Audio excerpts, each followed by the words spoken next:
ایک بہت بڑے محدث ہوئے ہیں سید دیدار علی شاہ صاحب الوری رحمت اللہ علیہ، بہت بڑے سچی مچی کے محدث تھے اور سید زادے تھے۔ مولانا فضل الرحمان گنج مراد آبادی رحمت اللہ علیہ سلسلہ نقشبندیہ کے امام صوفی ہوئے ہیں، ان کے مرید تھے، خود بھی عالم تھے، دو بیٹے عالم تھے، ان کے بیٹے اعظم پاکستان ہوئے سید ابو البرکات شاہ رحمت اللہ علیہ، وہ خلیفہ تھے اعلیٰ حضرت، بڑے لوگوں میں ان کا نام تھا۔ سید دیدار علی شاہ صاحب رحمت اللہ علیہ کے دوست تھے سید نعیم الدین مراد آبادی، وہ مراد آباد میں رہتے تھے۔ سید نعیم الدین مراد آبادی بھی اعلیٰ حضرت کے خلیفہ ہوئے۔ دیدار علی شاہ صاحب کہتے ہیں میں اکثر سید نعیم الدین صاحب سے ملنے جاتا تو وہ مجھے فرماتے آؤ تمہیں حضرت شیخ احمد رضا کے پاس لے کے چلو۔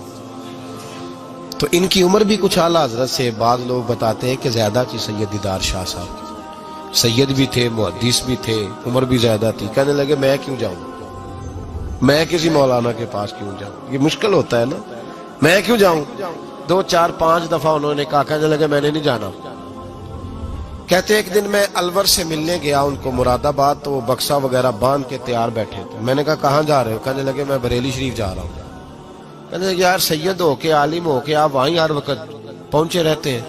کہنے لگے یار ایک مہربانی کر، آج چل تو صحیح میرے ساتھ، تو اجے میرا محبوب نہیں ڈٹھا، تو اجے تو ڈٹھا ہی نہیں تے تینوں کی پتا ہو بھائی، تو ڈٹھا ہی نہیں، تو اجے میرا محبوب نہیں ڈٹھا جنوں ویکھ کے چن شرماوے، جے رکھے ہاتھ نال پھلاں تے ہاتھ پھلاں دا مان وداوے، ادھی راتی چن چڑھ جاندے جدو جلوہ فرماوے۔ کہا چل تو صحیح یار۔ تو سید دیدار شاہ صاحب کہنے لگے میں نے سنا ہے ذات کے پٹھان ہے، طبیعت کے سخت ہے۔ کہنے لگے یار چل تو صحیح، ذات کے پٹھان ہے طبیعت کے۔ کہتے دونوں کے درمیان بات ہوئی پر سید صاحب نے مجھے تیار کر ہی لیا، میں بریلی شریف چلا گیا۔ فرماتے ہیں جب ہم بریلی شریف پہنچے تو رضا مسجد کے اندر نا عصر کی جماعت ہو رہی تھی۔ سید نعیم الدین صاحب رحمت اللہ علیہ کا وضو تھا، وہ جماعت میں شامل ہو گئے تو مسجد کے باہر کنواں تھا، میں وہاں چلا گیا وضو کرنے کے لیے۔ تو ایک چھوٹا سا بچہ تھا 8-10 سال کا، اس نے پانی نکالا ہوا تھا وضو کرنے کے لیے۔ سید دیدار شاہ صاحب کہتے ہیں میں نے جلدی سے جا کے نا پانی اٹھایا، میں نے کہا کوئی خادم ہے نمازیوں کو وضو کراتا ہے، میں نے پانی اٹھایا تو بچہ کہنے لگا بابا جی اجازت تو لے لو پہلے۔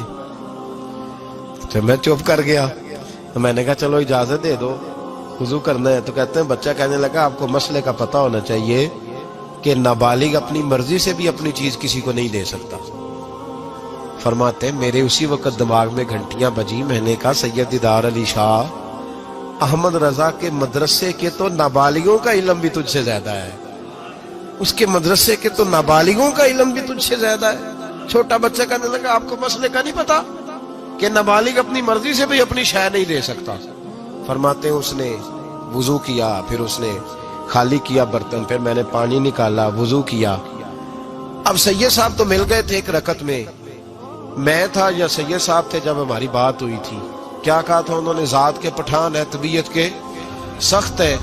کہتے ہیں سید صاحب جماعت میں شامل ہو گئے، ان کی رکعتیں باقی تھی، وہ نماز پڑھ رہے تھے، اعلیٰ حضرت مسجد کی سیڑھیاں اتر رہے تھے، میں چڑھ رہا تھا، رستے میں ملاقات ہوئی۔ تو فرماتے ہیں فاضل بریلوی نے سید سمجھ کے میری بڑی قدر کی، انہوں نے جو جھک کے سلام کیا اور میری دست بوسی کی اور مجھے سینے سے لگایا تو میں ان کی طبیعت پہ حیران ہو گیا، سنا کچھ تھا اور پھر کسی نے تعارف بھی نہیں کرایا، میری آنکھیں دیکھ کے سمجھ گئے سید زادہ ہے۔ فرماتے میں نے نا دھیمے لہجے، متاثر ہی بڑا ہوا تو میں نے دھیمے لہجے میں ایک بات پوچھی۔ جب بات ہوئی تھی تو میں اور سید نعیم الدین صاحب تھے اور یہ مجھے پاک ہے کہ ان کی اعلیٰ حضرت سے ملاقات نہیں، وہ تو نماز مکمل کر رہے۔ فرماتے میں نے پوچھا اعلیٰ حضرت سے حضور طبیعت کیسی ہے؟ تو مسکرا کے فرمانے لگے طبیعت کا کیا بتاؤں، ذات کا پٹھان ہوں، طبیعت ذرا سختی ہے۔ کیا بتاؤں تمہیں طبیعت کا، ذات کا پٹھان ہوں تو طبیعت ذرا سختی ہے۔ فرماتے ہیں بس میرے وجود پہ تو بجلیاں ہی دوڑ گئی، میرا تو حال ہی غیر ہو گیا۔ حال ہی اولیاء کیا ہے؟ جواسیس القلوب، او بھائی یہ تو دلوں کے جاسوس ہوتے ہیں، انہیں تو خبر ہوتی ہے پہلے سے، پتہ ہوتا ہے۔ فرمانے لگے بس ذات کا چونکہ پٹھان ہوں تو طبیعت ذرا سختی ہے۔ فرماتے ہیں میں نماز پڑھ کے لوٹا، ان کی خدمت میں بیٹھے، میں تو انہی کا ہو گیا، مجھے تو خرید لیا، تیری پہلی نظر کا وار توبہ۔ دل اب تک دعائیں دے رہا ہے. کہتے ہیں بس میں تو انہی کا ہو کر رہ گیا, اب حال بڑا منفرد ہو گیا. کہتے ہیں جانے کا وقت ہے تو سید نعیم الدین صاحب فرمانے لگے چلے. میں نے کہا آپ جائیں, میں تو ادھر ہی رہوں گا. اعلیٰ حضرت رحمت اللہ علیہ بصیرت کی روشنی, تقوی کی, اور ساری زندگی درس کیا دیا رسول اللہ سے پیار کرو, نبی پاک سے ساری. اور پتہ ہے زندگی کیا تھی فاضل بریلوی کی؟